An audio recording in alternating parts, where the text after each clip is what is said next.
Gotta say, pretty excited for this First Look Friday episode.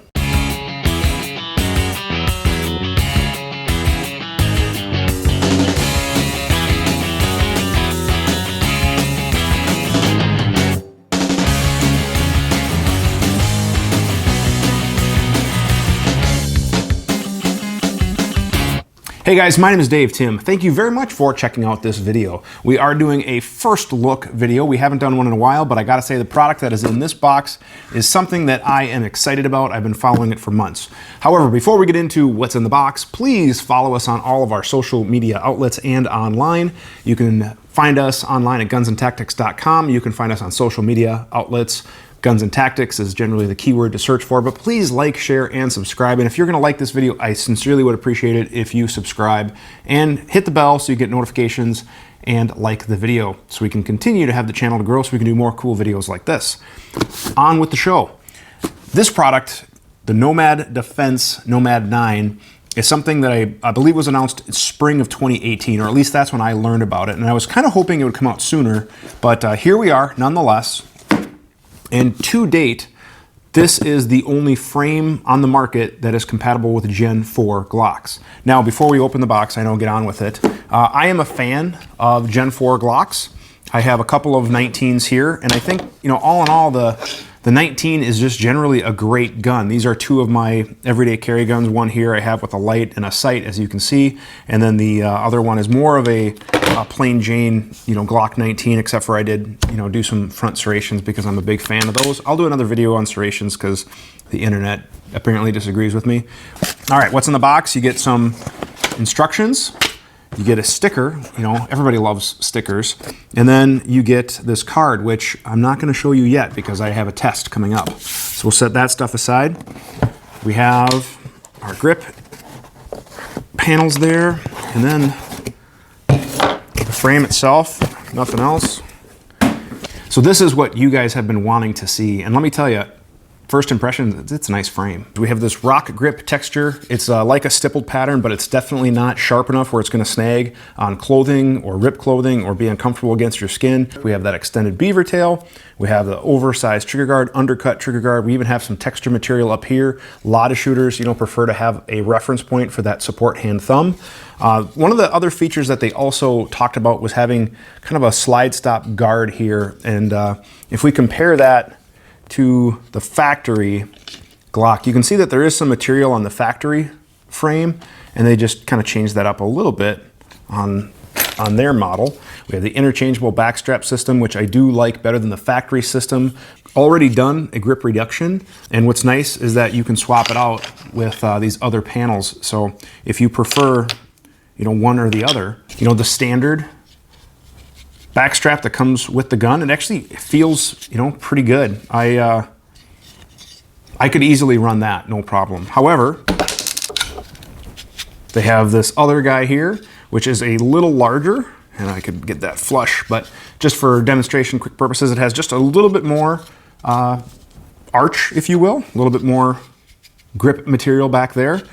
Last, we have this smallest panel here, which, you know, fits nicely, and it's not flat, but it just has just a little bit, so it's very comfortable in the hand, but yet it's definitely not pronounced by any means. I'm really digging it, and of course it does have a spot for your light as well. Now this is a serial numbered item. You can see there's a serial number tag on there, which means it is considered a frame, which means it does have to go to your FFL. It's not an 80% frame, but I really am liking what I'm seeing. So now let's get this bad boy whipped up together, just do some function checks. We're probably not gonna shoot it today. Again, just a first look video, but I have a slide from my friends at L2D Defense in my colors, which is really awesome, Gen 4 slide. And I've got a barrel and other, you know, miscellaneous small parts here. Now, one thing before we get rocking and rolling, they say this is a Gen 4 frame. However, there's one difference on this frame that makes it not a true Gen 4 frame. And if you have one, that card definitely references it. So I'm gonna put the frame on the screen right now, and you can go ahead and pause it if you wanna take a look at it. But there's one thing on here that is not Gen 4. That is, time's up. It is a 2-pin frame, which means there is the trigger housing pin and there is the trigger pin. There is no locking block pin. If we compare it to a factory Glock Gen 4, we see we have a 3-pin frame. We have the trigger housing pin, we have the trigger pin and the locking block pin. So 3 pins, whereas on the Gen 5s, Glock 42s, Glock 43s, which I would argue are Gen 5-like guns, we definitely have that here. They say it's not a big deal. The locking block will fit just fine and be retained by the trigger pin. So let's get this thing together. I'm anxious to kind of build a gun.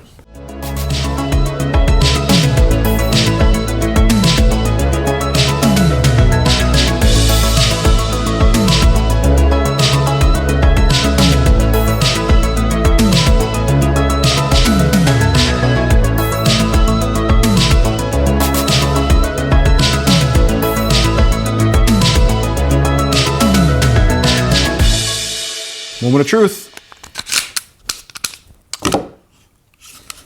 Uh-oh.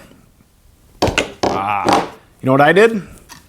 If you look here, the locking block, I grabbed a 17 locking block. Stand by.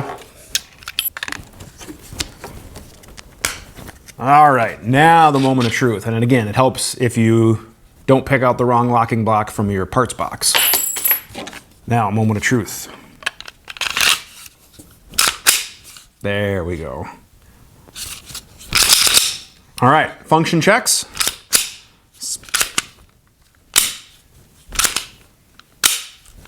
Slide does not come off, so that means the slide lock is doing its job. Slide stop, functioning. Trigger brake, reset, brake, reset. And it comes apart like it should. So function checks are pretty awesome. Now, one question I did have would be holster compatibility, because they did change the trigger guard. I have some holsters here that we can check out. So I have a Safariland ALS type. I have 2 Milt Sparks holsters. One is an inside the waistband, one's an outside the waistband. And then I have a Tenacor Velo as well. So let's check it out. Safariland. Not quite. So for those of you guys maybe in LE that are using outside the waistband holster like this for plain clothes or investigative work or whatever, that right now is a no-go, but I am willing to bet that if you modified that spot a little bit with heat gun, it would probably work. The Tenacor Velo, again, looks to be a no-go. So definitely needs a little work on that trigger guard. Milt Sparks, this is actually one of my daily carry holsters, this inside the waistband. And that looks like it works. The leather just stretches enough to where I would say, I would consider that a go. I would consider that a go. All right, outside the waistband. I don't really use this one very often. It's a little snug, but again, that's because this is a relatively new holster. I just don't wear this style that often, but it does fit and it does retain the gun. So holster compatibility with that larger trigger guard is an issue for some holsters. You may require some modification, but all in all, like I said, this is a first look and it feels really nice. I can't wait to shoot it. Let's go. Let's grab some rounds. Yeah, first 5 shots, locked back.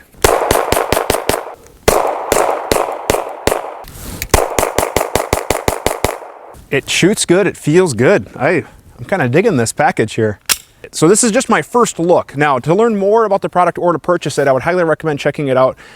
You can definitely go to their webpage, which is Nomad Defense. You can do a Google search for them. I'll try to put a link in the description below, depending on what platform. Sometimes links are allowed, sometimes they're not.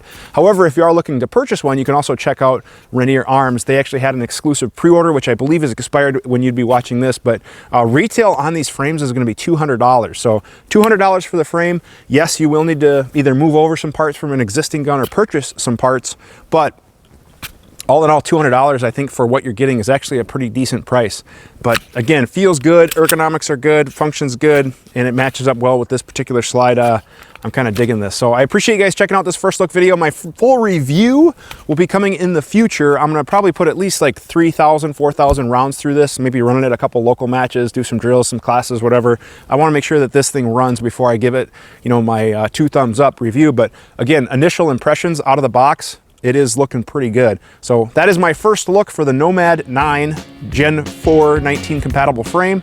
And you know, I'm digging what I'm seeing. So hopefully we see some more good things come from this company, and hopefully the future range reports from me and some other content creators out there are gonna be good as well.